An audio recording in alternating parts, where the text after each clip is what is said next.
السلام عليكم ورحمة الله وبركاته.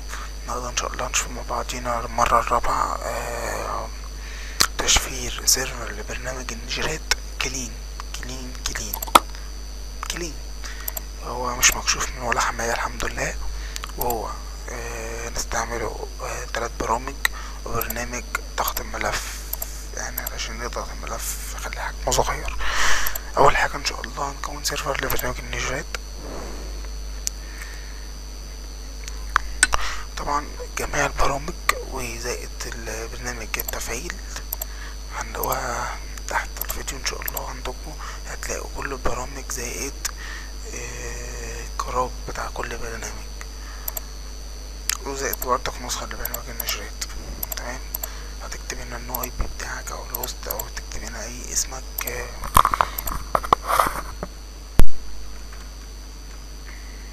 تكتب هنا اسم العملية ايه،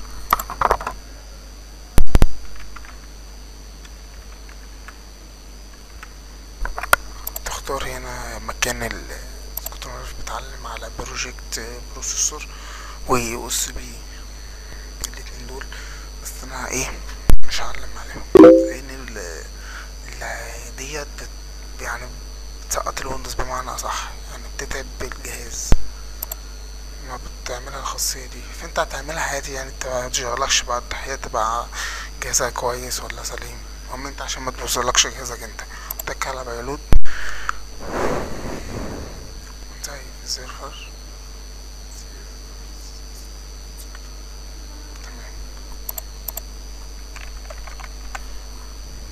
سيف.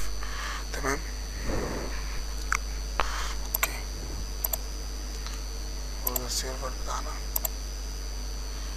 نجرب التبليغ. قبل ما نعمل اي حاجة لازم نجرب.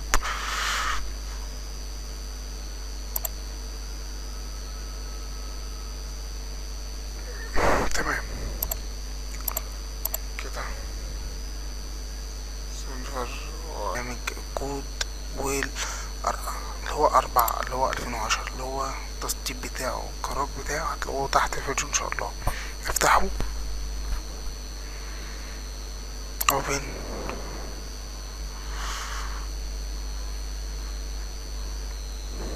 تمام، فتح.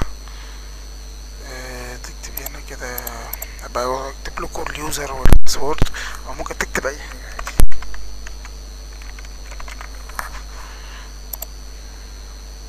تمام، ب نختار السيرفر من هنا.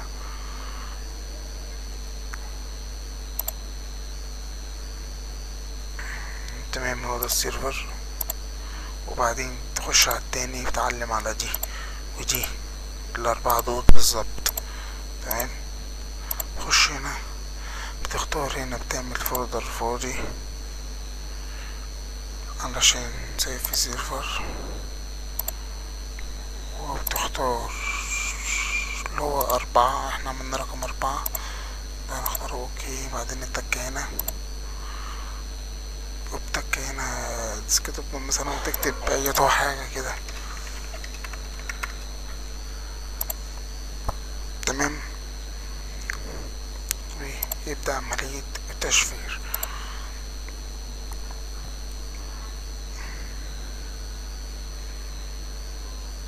استنى شوية.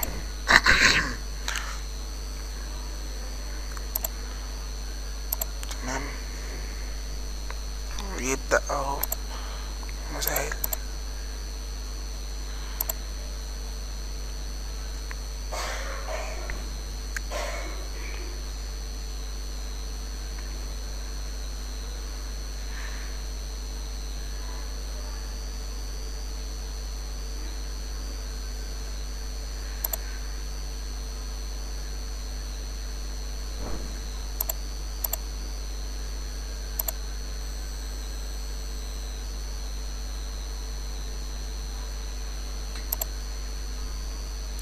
تمام كده خلص.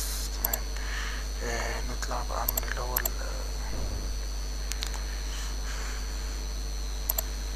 نطلع من اللي هو الزيادة ده، ومش لازم ان احنا فتحناهم كذا مرة. تمام، هو ده كده خلص. استنى برضك، ناقص كمان واحدة.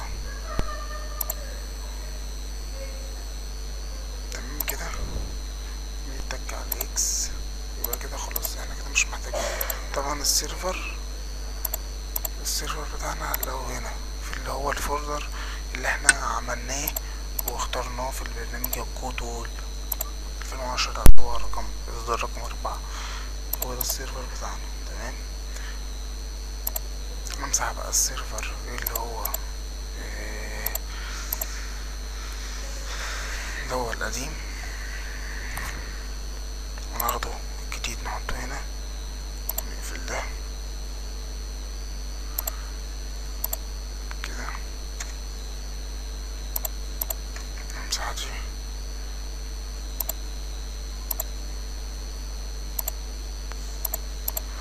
تمام.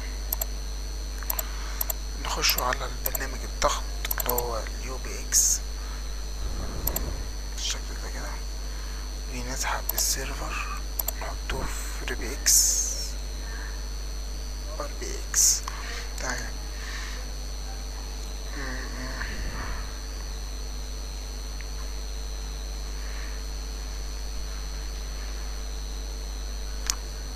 تمام كده نشفر، يبقى هو ده السيرفر بعد التشفير. هنا هو كده، هنا نجيب هو ده السيرفر قلنا،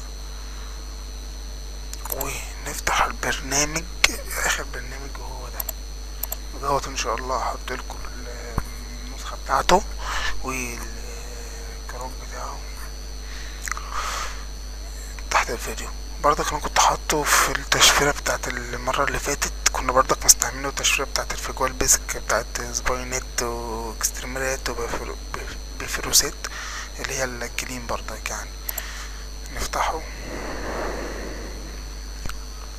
الحمد لله لحد دلوقتي ما عملتش ولا تشفيره، ما طلعتش الا كلين كلها الحمد لله يعني. بس بعدها بشهر مثلا او حاجه لحظه كده.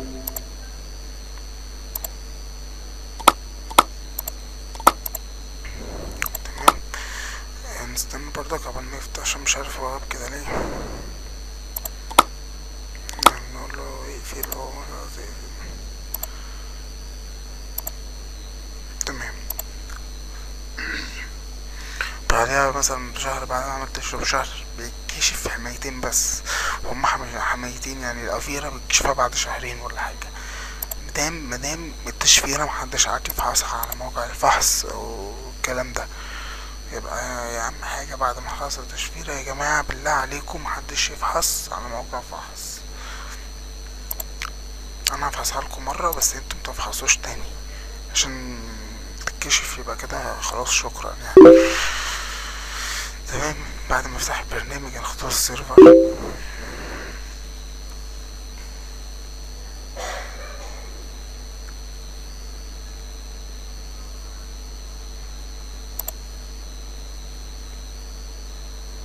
اختار السيرفر.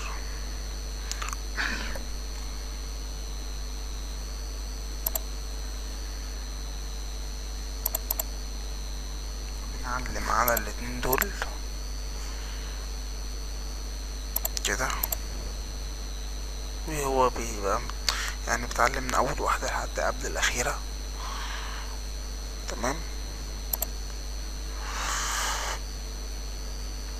1 2 3 وقبل الاخيرة دي كمان، وبتعلم على الاتنين دول وبتعلم على ده وده. تمام. وبتك على ديت، وبعدين بتختار بتسيف بأي اسم.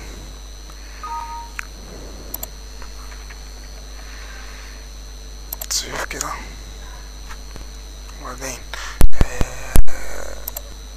الأيقونة بتاعت البرنامج، هتلاقي أيقونة البرنامج نزلت ديت فولدر باسم البرنامج، وهيبقى السيرفر هيتنتج فيه يعني، هتلاقي السيرفر فيه. تمام.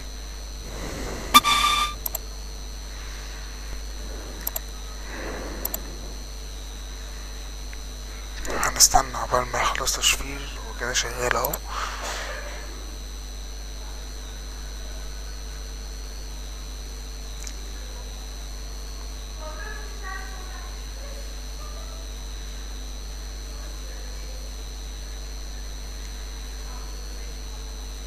سيفنج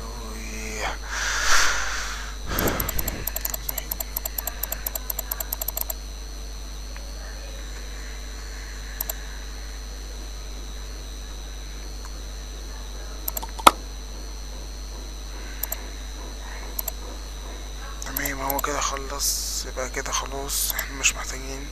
هيديك كده في النيم كلام ملوش لازمة هنطلع منه. تمام. هنفتح الفولدر اللي قلنا هنلاقوا فيه السيرفر، وهنلاقوا السيرفر هنا هو ده.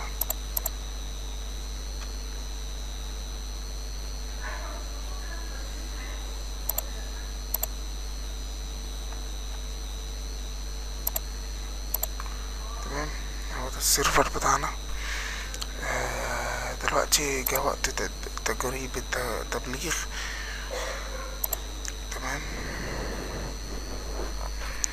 نفتح برنامج النشط. لا انا فاتحه. طيب تمام، انا فاتحه اهو، وتك عليه كده. طب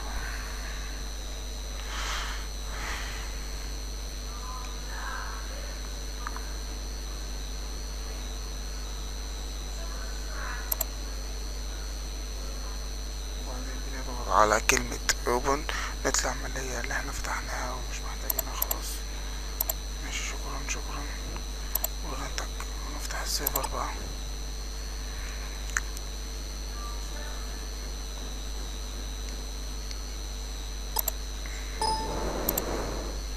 الرسالة اللي بتطلع بتاعت النشرات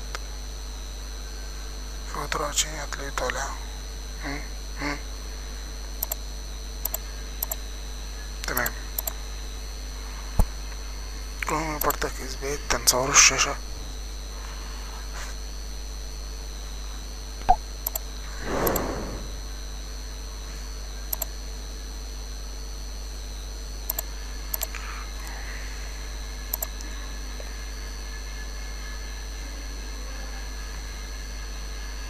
بصوا التهنيج خلاه كلمة كلمة يجيبها. المهم خلاص كده وصل. تمام.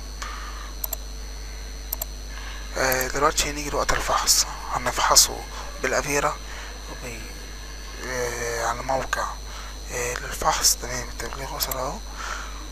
بس انت بتفحص، ارجوك ما تفحص يعني علشان السيرفر يقعد معانا اكتر فرصة. ومتخلونيش اندم منزلش شروحات تاني يعني. هو ضيع تشفيرات على الفاضي كده، وطلع المجهود ده كده على الارض يعني.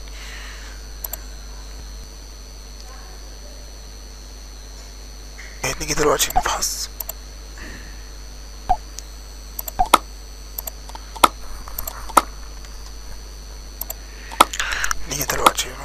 نجيبه سيرفر كده نسحبه نحطه على. تمام، نحطه كوبي.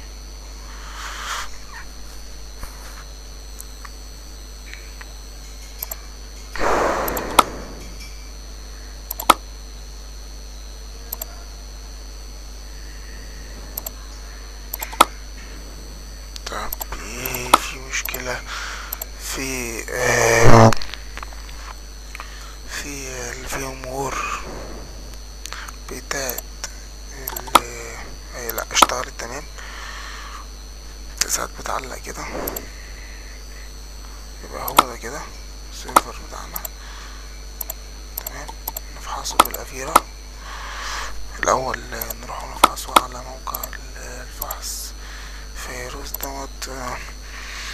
بس يا ريت انت متفحص، انا هبحثه يعني مرة غصب عني علشان اوريكم بس النتيجة. تمام، هنفحص بأفيرا وبالبرنامج التاني اللي هو زي ما قلنا اقوى من افيرا. نفحصه برضك نشوفه مكشوف ولا لا. نروح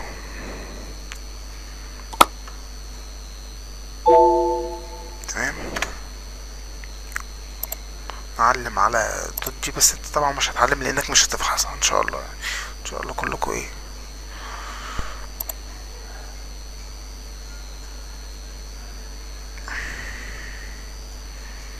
نختار السيرفر ميتوس ديت.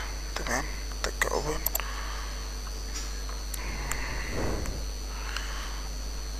تك على ديت. تمام كده هو بيفحص. تعالى نشوف افيرا ايه اخباره. تمام، اول واحد ده اللي هو احنا بنقول عليه اقوى من افيرا ما كشفوش. بس انا افيرا برضه مش عارف هو غايب كده ليه قبل ما يفحصه. طب يلا يلا افيرا، عايزك بص.